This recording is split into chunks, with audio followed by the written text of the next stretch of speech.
오늘 2004년 첫 주일을 맞이해서 하나님 전에 나와 예배하시는 여러분들과 여러분의 가정 그리고 여러분이 경영하시는 모든 일들 위해 우리 하나님의 은혜와 축복이 충만하시기를 기원합니다.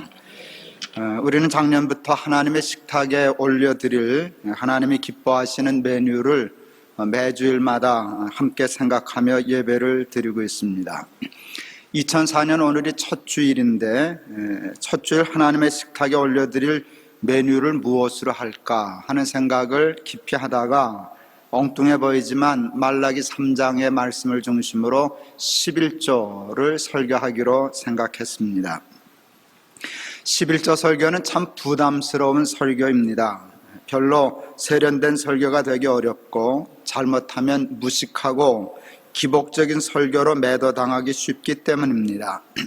그러나 저는 많이 고민하고 많이 생각하다가 2004년 첫 주일 메뉴로 11조를 정하였습니다. 틀림없는 것은 하나님께서 우리의 11조를 기뻐하신다는 것이고 또 온전한 11조 하는 믿음을 하나님이 귀히 여기신다는 것입니다. 그리고 못지않게 중요한 것이 있는데 하나님께서 그 온전한 11조를 하는 믿음 위에 쌓을 곳이 없는 복을 주시겠다고 약속하셨다는 사실입니다. 우리는 이와 같은 사실을 통해서 하나님께서 우리의 온전한 11조를 그 어떠한 메뉴보다도 좋아하신다는 사실을 깨달을 수 있습니다. 저는 이 설교를 준비하면서 좀 엉뚱한 생각을 해보았습니다. 하나님은 왜 그렇게 돈을 좋아하실까? 아주 깊이 해봤습니다. 그러다가 저는 돈이 단순한 돈이 아니라는 생각을 하게 되었습니다. 물론 돈만이 마음이고 생명이고 사랑이라고 얘기할 수는 없지만 그래도 돈은 아주 구체적으로 우리의 마음과 우리의 생각과 우리의 생명, 우리의 사랑을 전달하는 도구 또 표시하는 지표가 될 수 있겠다는 생각을 하게 되었습니다. 제가 개인적으로 참 좋아하는 목사님 한 분이 있는데 이랜드에 계시는 방성기 목사님이라는 분입니다. 직장사회연구소도 운영하고 계시는 분이신데 저하고 연배도 거의 비슷하고 생각과 삶이 반듯해서 거의 동년배이지만 제가 존경하고 참 좋아하는 목사님입니다.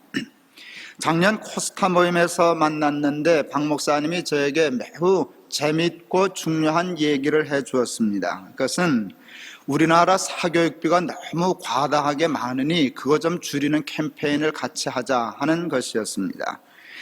우리나라 사교육비의 문제는 구체적인 퍼센테이지와 액수를 밝히지 않아도 얼마나 과다하다는 것 우리가 다 잘 알고 있는 사실입니다.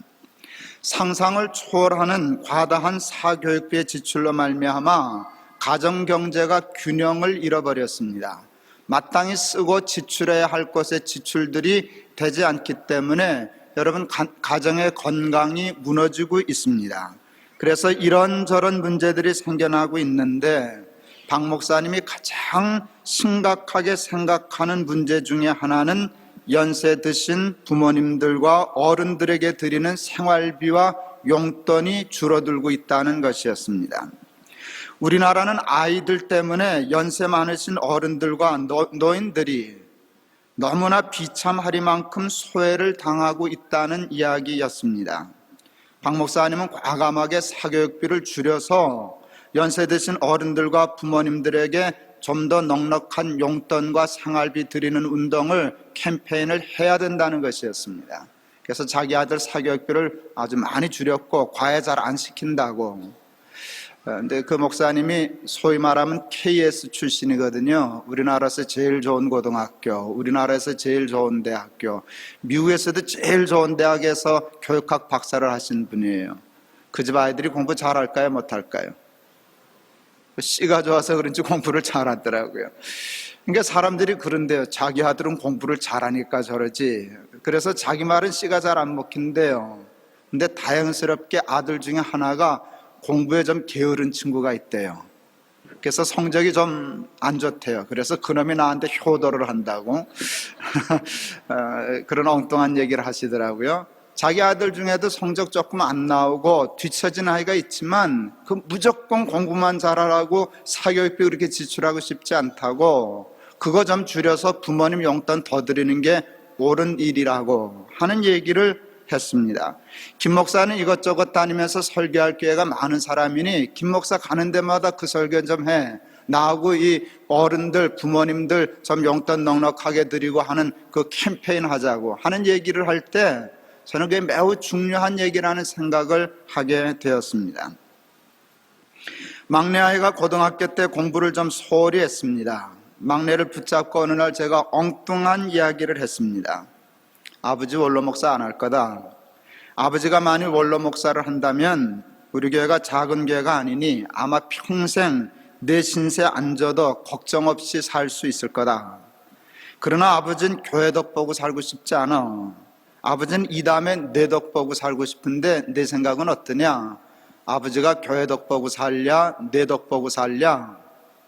우리 막내가 정색을 하며 자신 있게 대답했습니다. 제 덕 보셔야죠. 저도 정색을 하며 아이에게 얘기했습니다. 그러면 자식아 공부를 좀 더 잘해야지. 그래야 이 다음에 애비가 내 덕 좀 보고 살지 않겠냐. 그렇게 정말 얘기했던 적이 있었습니다. 여러분, 세상에 자식 덕을 보려고 자식을 기르는 부모가 세상에 어디 있겠습니까? 여러분은 자식 덕 보려고 자식 기르십니까? 그러는 부모 세상에 한 사람도 없습니다. 그러나 한번 조금 바꾸어서 생각해 보실 수 있기를 바랍니다. 세상에서 사람이 볼 수 있는 덕과 복 중에 가장 큰 덕과 복이 뭔지 아십니까? 전 그것이 자식덕, 자식복이라고 생각합니다. 자식의 덕을 버는 게 최고의 덕을 버는 것이고요, 자식에게 덕을 버는 것이 최고의 축복이라고 저는 생각합니다. 그래서 저는 정말 택도 없는 소리 같아 보이지만 많은 사람들이 김 목사 꿈도 좋다 하고 빈정거리실런지 모르지만 그러기 때문에 저는 하나님께 기도합니다. 하나님, 늙음하게 자식덕 보게 해 주십시오. 저는 정말 그렇게 기도합니다. 저는 동안교회를 떠남으로 원로 목사를 포기했습니다. 높은 뜻 숭의교회에 오면서 정년을 65세로 함으로 저에게 원로 목사는 완전히 물 건너간 이야기가 되고 말았습니다. 사람들은 제가 욕심이 없어서 원로 목사를 과감하게 포기한 줄로 생각하지만 천만의 말씀입니다. 제가 욕심이 많아서 그렇습니다. 보다 좋은, 비교도 되지 않게 좋은 조건을 하나님으로부터 보장받고 싶어서였습니다. 그것은 제가 교회 덕 보고 사는 사람이 아니라 자식 덕을 보고 사는 사람이 되고 싶어서였습니다. 저는 연금을 자식에게 받으면 좋겠어요. 여러분 생각은 어떠십니까? 저는 제 세 아이들이 늙은 저희 부부에게 매달 용돈과 생활비를 기쁜 마음으로 줄 수 있는 마음과 마음대로 줄 수 있는 경제적인 여유가 있었으면 좋겠고, 저희 늙은 부모를 자기 자식 못지않게 사랑하고 아끼는 마음이 있었으면 좋겠습니다. 세상이 크게 뒤바뀌지 않는다면, 제게 커다란 변화가 생기지 않는다면 하나님께서 그냥 지금보다 더 말고 지금만큼만 같은 수준의 삶을 계속 살게 해주신다면 저는 상식적으로 늙어서 아이들에게 전혀 신세를 지지 않아도, 노후 걱정 별로 하지 않아도 될 것 같습니다. 그래도 저는 자식 덕을 보면서 살면 좋겠습니다. 제 연금으로 사는 것보다, 제 능력으로 사는 것보다, 내가 책을 써서 인쇄 받는 것으로 사는 것보다 정말 하나님이 축복해 주셔서 자식들 때문에 살 수 있었으면 정말 좋겠습니다. 하나님께서 제 자식들을 나름대로 크게 부족함이 없이 키울 수 있는 능력을 하나님이 제게 주셨습니다. 전 그게 얼마나 감사한지 모릅니다. 제가 자식을 크게 부족함 없이 기를 수 있었다는 것, 그것에 대해서 하나님께 늘 감사하고 있습니다. 그것과 똑같이 하나님께서 제 자식들에게 복을 주시기를 원하는데, 그것은 이 다음에 자기 자녀들은 물론이요, 저희 부모까지 넉넉하게 봉양할 수 있는 능력을 우리 자식들에게 주셨으면 좋겠습니다. 저는 딸이 없습니다. 아들만 셋입니다. 그래서 생각했어요. 우리 아들에게 나만 부모가 아니잖아요. 이제 장인 장모도 생겼잖아요. 그러니까 하나님 우리 아들 넉넉하게 해주시사 우리 부모도 섬기게 하시고 자기 장인 장모도 책임지고 똑같이 하고도 살 수 있는 넉넉한 복을 주시옵소서. 이게 제 기도입니다. 그리고 그와 같은 일도 구체적인 믿음을 가지고 날마다 하나님 앞에 기도하면 하나님이 반드시 그렇게 살 수 있는 넉넉한 삶의 여유와 축복을 주시리라 저는 믿습니다. 저뿐만 아니라 우리 높은 뜻 숭유교의 모든 어른들과 부모님들, 그리고 세상의 모든 부모님들이 자식 덕을 보며 자식들 때문에 늙음하게 호강하며 행복하고 복된 삶을 살았으면 좋겠습니다. 방성기 목사님의 말씀과 걱정과 같이 자식에게는 해가 되도록 투자하고, 요즘 애들 얼마나 불쌍합니까? 골목에 나가보세요. 애들 있나? 여러분, 골목에서 아이들이 사라진 나라, 이게 병든 나라입니다. 이게 참 골치 아픈 나라입니다. 여러분 어렸을 때 어떻게 지내셨습니까? 골목에 나가서 여기 붙어라 저기 붙어라, 이거 할 사람 여기 붙어라. 그래서 놀이를 시작하고 해가 지도록 누역누역 어머니들이 나가서 밥 먹어라 소리 지를 때까지 놀던 게 우리 아닙니까? 자치기 하고 연날리고, 여러분 논에서 썰매 타고 언덕에서 스키 타고, 스키라 요즘 같은 스키입니까? 대까지 가지면 스키가 되는 거고. 여러분 그러고 살았던 때인데 요즘 아이들 하는 게 뭡니까? 우리 아이들 보니까 팽이 나보다도 못 돌리더라고요. 그러면 땅바닥에 겨우 돌리는데 나는 지금도 손바닥에 돌리거든요. 던져가지고 공중에 받아서 돌리니까 와 우리 아버지 기술 좋다 그러고요. 제기도 내가 우리 아들보다 더 많이 차고요. 우리 애들이 언제 제기 찰 시간이 있었나요? 난 밤낮 제기 차고 놀았는데. 여러분 놀지 못하고 사는 거 밤낮 학원만 다니고 영어 외우고 단어 외우고 공식 외우고 뭘 암기하고, 이거 아이들 밥통 만들고 밥을 만드는 일 아닙니까? 과다한 지출로 아이들에게 폐를 끼치고 과다한 지출로 부모님들에게 폐를 끼치는 이 바보 같은 일을 이제는 좀 중단해야 되지 않겠습니까? 하나님은 우리 덕을 보시기 위해서 우리 인간을 창조하신 것은 아닙니다. 하나님이 세상에 뭐 부족하셔서 우리 덕 보자고 사람을 만드셨겠습니까? 그러나 또 하나님은 우리들의 도움과 덕을 보셔야만 겨우겨우 사시는 연약한 나약한 늙은이도 아니십니다. 그런데 하나님은 우리 덕 보는 것을 좋아하십니다. 은근히 좋아하시고, 아니 노골적으로 좋아하십니다. 그리고 달라십니다. 11조 내 11조 좀 줘. 나 11조 가지고 살고 싶어. 세상의 천하의 부자이신 하나님이 우리에게 내 11조를 살겠다고 조르십니다. 자기가 정직하게 땀 흘려 번 돈 중에 하나님을 생각하고 하나님이 기뻐하시고 즐거워하시는 일에 쓰실 수 있도록 자신의 몫을 뗄 줄 아는 마음을 하나님은 그 어떠한 마음보다도 좋아하시고 기뻐하십니다. 하나님은 당신의 능력과 당신의 힘으로 당신의 일을 하시는 것보다 우리가 드리는 그 몇 푼 안 되는 11조로 일하는 걸 되게 좋아하십니다. 그 일을 하시면서 이거는 말이야 아무개가 11조에서 한 일이야, 우리 아들이 줬어, 우리 며느리가 줬어, 우리 딸이 줬어, 그러고 자랑하고 싶어 하시는 지극히 평범한 아버지 같은 하나님이십니다. 하나님이 가장 좋아하시는 메뉴 중에 하나는 우리들의 온전한 마음과 사랑과 정성이 깃들여져 있는 온전한 11조입니다. 큰아이가 고등학교 때 제 아내가 은행에서 하는 연금을 들까 말까 고민을 많이 하고 있었습니다. 그때 큰아이가 제 애미한테 이렇게 얘기했습니다. 그 연금 저한테 드시죠? 말길 못 알아들으셨는가? 그 연금 자기한테 달라는 거예요. 자기가 연금 노릇할 테니까. 실제로 생각했어요. 그게 훨씬 더 좋은데, 아들한테 연금 드는 게 더 좋은데, 그래도 믿음이 없어서 그냥 은행에 들었습니다. 여러분 은행연금이 좋겠습니까? 자식연금이 좋겠습니까? 믿음 없는 우리가 참 믿음 없는 삶을 사는데 자식연금이 확실하다면 최고의 연금입니다. 아들님이 자기한테 부으라 그랬는데 그 부었어야 좋을 것 같았습니다. 많은 분들이 늙어 은퇴를 한 후 모든 재산을 아이들에게 다 물려주면 안 된다는 이야기들을 하십니다. 늙을수록 자기 돈이 있어야 하고 늙을수록 재산이 있어야 그래도 명절 때마다 자식 명절 때마다 자식들이 찾아오고 인사도 하고 아양도 하고 효도도 부린다고. 손에 돈 없어 봐라 아들 찾아오는가, 재산 없어 봐라 명절에 찾아오는가.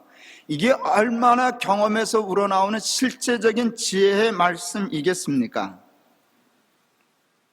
막상 자식들에게 모든 재산을 다 물려주게 되면 자식들은 자기 자식들 사교육비 챙기느라고 바빠서 늙은 부모는 신경도 쓰지 못하게 된다는 것을 우리는 모두 다 잘 알고 있습니다.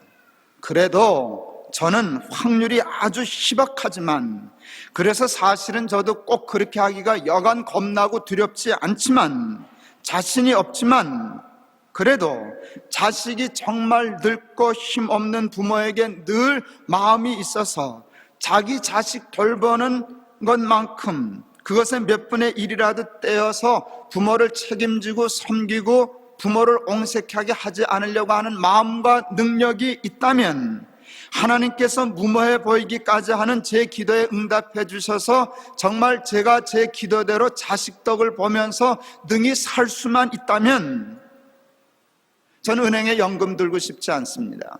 재산 모아들고 재사구탁하고 살고 싶은 마음 전혀 없습니다. 모든 것 다 자식에게 투자하고 자식으로 연금 삼으면 좋겠습니다. 저는 오늘 이 설교를 준비하기 위하여 말라기 3장을 다시 읽으며 뜬금없이 그와 같은 하나님의 마음을 읽을 수 있었습니다.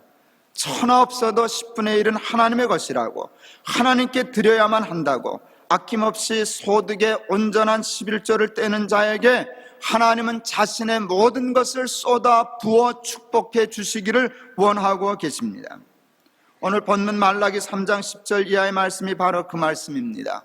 만군의 여호와가 이르노라, 너희의 온전한 11조를 창고에 들여 나의 집에 양식이 있게 하고 그것으로 나를 시험하여 내가 하늘문을 열고 너희에게 복을 쌓을 것이 없도록 붙지 아니하나 보라. 만군의 여호와가 이르노라, 내가 너희를 위하여 황충을 금하여 너희 토지 소산을 멸하지 않게 하며 너희 밭에 포도나무의 과실로 기한 전에 떨어지지 않게 하리니 너희 땅이 아름다워짐으로 열방이 너희를 복되다 하리라. 만군의 여호와의 말이니라. 여러분, 그 말씀 간단해요. 넌 내 생각하고 부모 공양하는 마음으로 만사가 급해도 이건 부모님 거야, 우리 하나님 거야, 하나님 공양하는 거야, 그런 마음으로 나 섬긴다면 나 있는 것으로 다 쏟아 너한테 줄 거다. 너 복 받을 거다. 그렇게 말씀하시는 것입니다. 여러분이라면 부모 생각하고 천하 없어도 부모 몫은 떼고 써야 한다고 생각하는 자식에게 모든 것을 쏟아 부어주시고 싶은 마음이 없으십니까? 저는 있습니다. 우리는 쏟아 부어주고 싶어도 가진 것이 없어서 또는 능력이 없어서 못 줄 수 있지만 우리 하나님은 그런 분은 아니시지 않겠습니까? 저는 이런 설교할 때마다 늘 구체적으로 생각하려고 그래요. 내가 자식이 정말 나한테 그렇게 한다라고 하면 매달 어느 정도의 수입이 있어야 그렇게 살 수 있을까? 우리 큰아들 지금 공군 소인데요, 평균 한 달에 한 100만 원 월급 받는데요, 그거 갖고 놀아먹자 그러긴 택도 없겠죠. 아직은 100만 원 월급 타는 가지고서는 그건 마음이 있어도 못한다 생각했어요. 얼마쯤 되면 될까? 여러분 한번 계산해 보세요. 여러분, 그렇게 살려면 아이가 넉넉해야 돼요. 세상적으로도 넉넉해야 돼요. 난 내 양심에 내가 아들이니까 너 나한테 잘해. 우리 사돈댁은 딸만 셋이에요. 우리 사돈댁은 딸만 셋이에요. 우리는 아들만 셋이에요. 아들만 셋 있는 집은 아들만 자식이라고 나한테 잘하라고 그렇게 하면 그 딸만 있는 집 부모는 어떡하겠어요? 내가 공평해야 된다고 생각했어요. 나한테 주는 것만큼 너희 장인 장모에게도 드려야지. 와, 그렇게 하면 돈도 많이 벌어야 되겠다. 여러분, 그 생각이 들었어요. 그러니까 하나님 앞에 저는 그렇게 계산하고 기도하는 거예요. 하나님, 제가 자식 덕 보고 살려면 우리 아이가 복을 받아야 되겠습니다. 아무리 마음이 있어도 저 소위 월급 받아가지고는 저거 못합니다. 200만 원 가지고도 좀 힘들겠는데요, 어느 정도는 돼야 되겠는데 그 계산해요. 근데 그걸 뒤집어 생각해 보세요. 하나님이 그 생각을 하고 계시더라고요. 그거 하고 나를 봉양하고 사람 구실하고 살려면 내가 복을 받아야 되겠다. 너 그러니까 그렇게 산다면 내가 복 줄 거야. 나는 바라는 것이지만 하나님은 직접 주실 수 있는 분 아닙니까? 그게 그 뜻입니다. 하나님께 온전한 11조하고 부모에게 도리 다하고 살려면 내가 복받고 넉넉해야 돼. 그건 내가 보증할 거야. 시험해봐. 그게 이 성경의 말씀입니다. 그러니까 11조 하면 복받는다는 원리가 거기에 있는 듯 싶습니다. 저는 지난주 설교 중에 엘리사의 기름병이라는 표현을 썼습니다. 이 시대에도 엘리사의 기름병은 있습니다. 써도 떨어지지 않는 엘리사의 기름병이 있는데 그것이 11조를 통하여 시작된다고 저는 믿습니다. 하나님은 우리들이 어리석어서 온전한 11조 생활을 하지 못하므로 하나님이 약속하신 복을 받지 못하는 사람들을 향하여 이렇게까지 말씀하십니다. 너희 곧 온 나라가 나의 것을 도적질하였으므로 너희가 저주를 받았느니라. 여러분, 저주가 딴 게 아닙니다. 그 엄청난 복을 받지 못하는 것이 저주입니다. 여러분, 그 복을 받지 못하였다, 그 뜻입니다. 막내 아이가 자라면서 말을 배우는데 제일 먼저 배운 말 3가지가 있습니다. 첫째 엄마, 둘째 아빠, 셋째 100원. 우리 막내가 세 번째로 빨리 배운 말은 100원입니다. 돈 싫어하는 애들이 어디 있었겠습니까마는 막내는 하여간 100원을 그렇게 좋아했어요. 100원. 신방 가려고 그래도 손 벌리면서 아빠 100원, 엄마 100원, 아빠 100원. 이게 제 말이었어요. 어느 날 어디서 생겼는지 100원짜리를 한 서너 개를 양손에 들고요. 너무 좋아가지고 애가 100원짜리 하나만 있어도 좋은데 한 너댓 개 되니까 너무 좋아가지고 애가 어쩔 줄을 몰라 해요. 그걸 보니까 조금 심술이 나더라고요, 애비가. 그래가지고 이제 딴지를 걸었죠. 정렬아, 아빠 100원만 줄래? 그랬어요. 여러분, 세상에 제가 100원에서 뭐에 쓰겠습니까? 애 코 묻은 돈 100원 뺏어서 뭐에 쓰겠습니까? 근데 그거 달라고 싶더라고요. 그 이제 2돌 같이 나서 겨우 100원 하는 놈, 100원 들고 1000원을 다 하는 것처럼 좋아하는 놈한테 테스트 해보고 싶은 게 있어요. 이놈이 100원을 더 좋아할까? 아버지를 더 좋아할까? 그게 있더라고요. 그래서 야, 아빠 100원만 줄래? 그러니까 이놈이 아주 심각해졌어요. 진짜로 달라는 건가? 장난으로 달라는 건가? 이게 2돌 지난 놈인데 벌써 그것부터 파악하더라고요. 진짜로 달라면 할 수 없어도 줘야 되겠고, 장난으로 그렇게 하면 버텨보자 하는 게 그냥 역력하더라고요. 내 눈치를 보더라고요. 그러더니 그놈이 대번 알아채더라고요. 진짜로 달라는 게 아니고 장난이구나 하는 걸 알아채더니요, 아주 은근히 응 하고서는 손을 탁 돌려대더라고요. 그때 섭섭하대요. 그게 그렇게 섭섭하대. 예이라 이 자식아, 내가 그래 속으로 그랬어요. 근데 여러분, 그때 정말 제가 정렬아, 아빠 100원만 줄래? 그럴 때 제 왼손이 주머니에 들어가 있었어요. 바지 주머니에. 그리고 뭐 하나 쥐고 있었어요. 뭐 주고 있었을까요? 내가 1000원짜리 하나 주고 있었어요. 100원 주면 얼마 주려고요? 100원 주면 얼마 주려고요? 왜 1000원이에요? 1100원이지. 그 100원 내가 했으면 뭐 하겠어요? 정말이에요. 그 100원 돌려주고 1000원 주려고 그랬어요. 난 하나님이 그 마음이 아니실까 생각했어요. 물론 하나님을 우리가 100원 드리면 1000원 주시고, 우리가 100원을 드리지 않으면 속 좁은 사람처럼 1000원을 감추는 그런 어른으로 비유하는 건 조금 문제가 있다 싶지만, 그래도 저는 하나님이 우리에게 11조를 요구하고 말씀하실 때마다 우리의 막내 아이를 생각합니다. 하나님이 우리 11조 받아서 뭐에 쓰신다 그래요? 천지 만물을 우리의 11조를 아니요 말씀으로 창조하신 분이, 모든 복의 근원이 되시는 분이 우리 11조 받아서 도대체 뭐에 쓰시려고 그러신대요?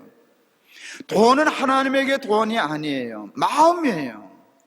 우리 정렬이가 그때 100원을 나에게 줬다는 뜻은 뭔가 하면 100원이 마음이 아니에요. 마음이에요. 내가 100원 좋아하지만 100원보다는 아빠가 더 좋아. 그 마음이에요. 그 마음을 받고 싶어서 100원만 줄래? 그랬어요. 하나님은 우리에게 100원 달라고 그러셔요.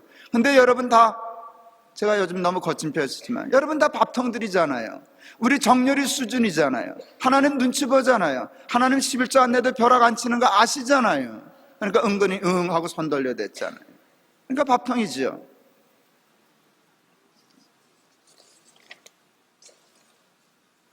말씀을 마치려고 합니다. 틀림없는 사실이 몇 있습니다. 그것은 하나님께서 우리의 11조를 기뻐하신다는 것입니다. 하나님이 돈을 좋아하신다는 것입니다. 돈을 만드신 분이 특별히 좋아하는 돈은 우리가 드리는 돈을 좋아하신다는 것입니다. 저는요, 자식 덕 안 봐도 살 수 있어요. 연금 들어놨어요. 총회연금도 있잖아요. 우리 세금 내니까 국민연금도 있잖아요. 저는 인세도 나오잖아요.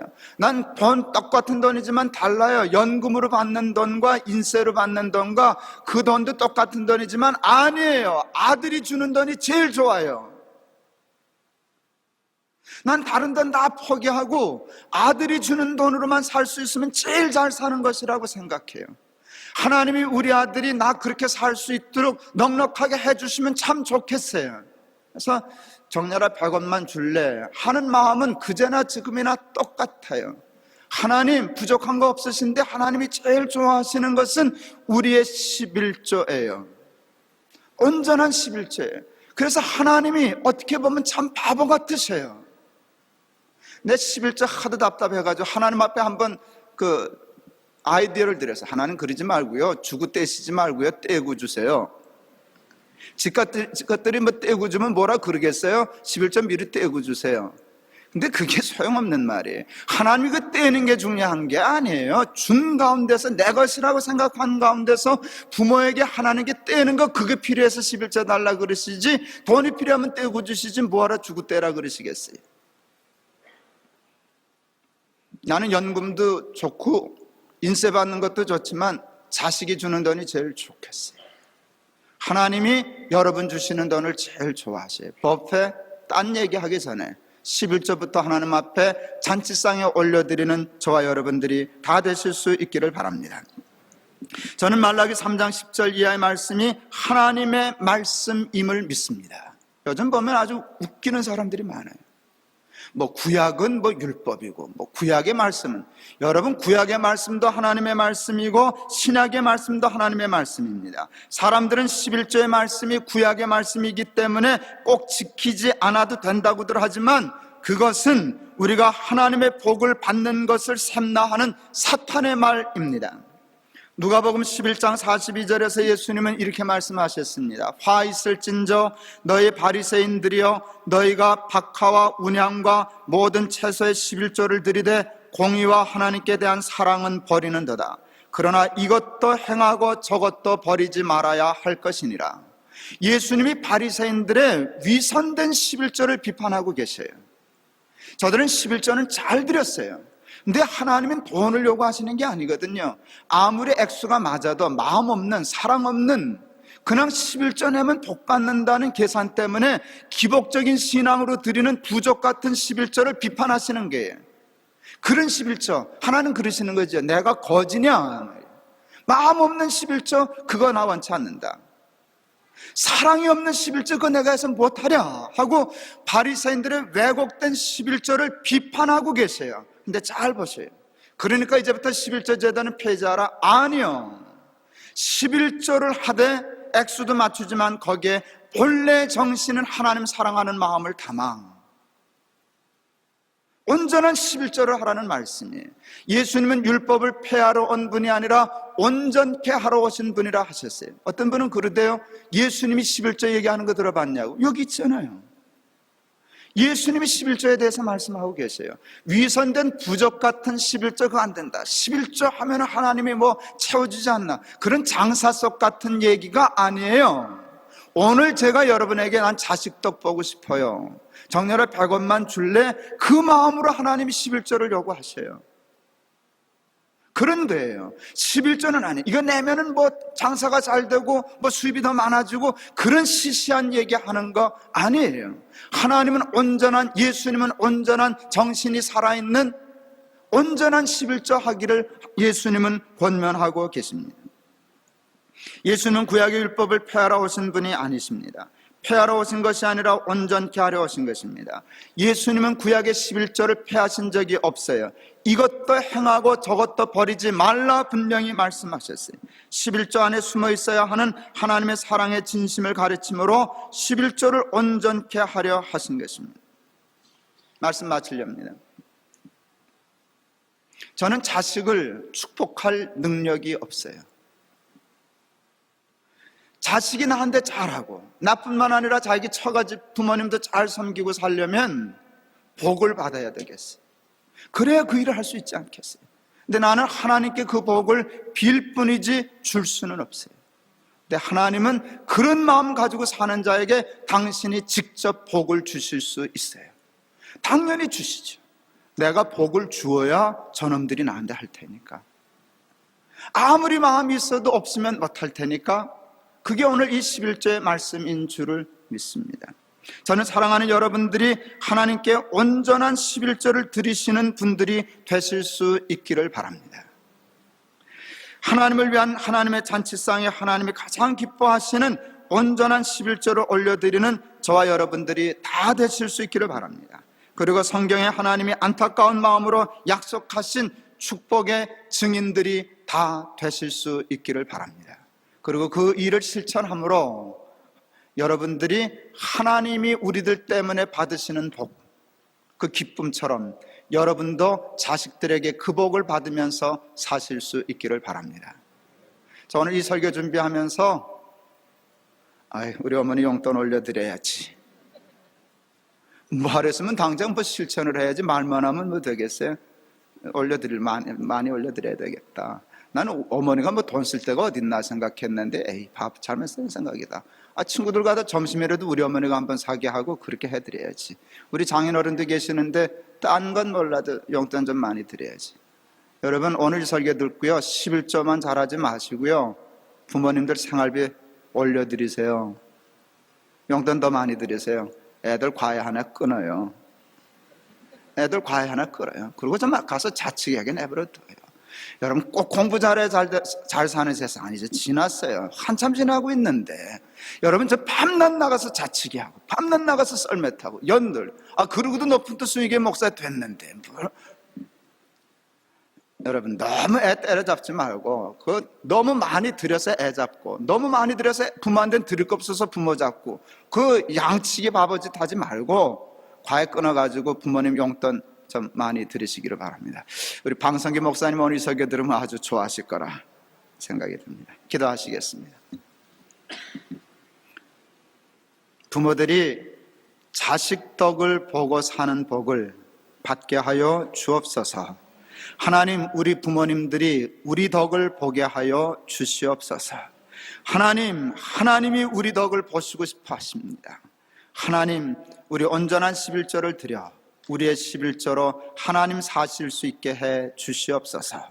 예수 그리스도 이름을 받들어 기도하옵나이다. 아멘.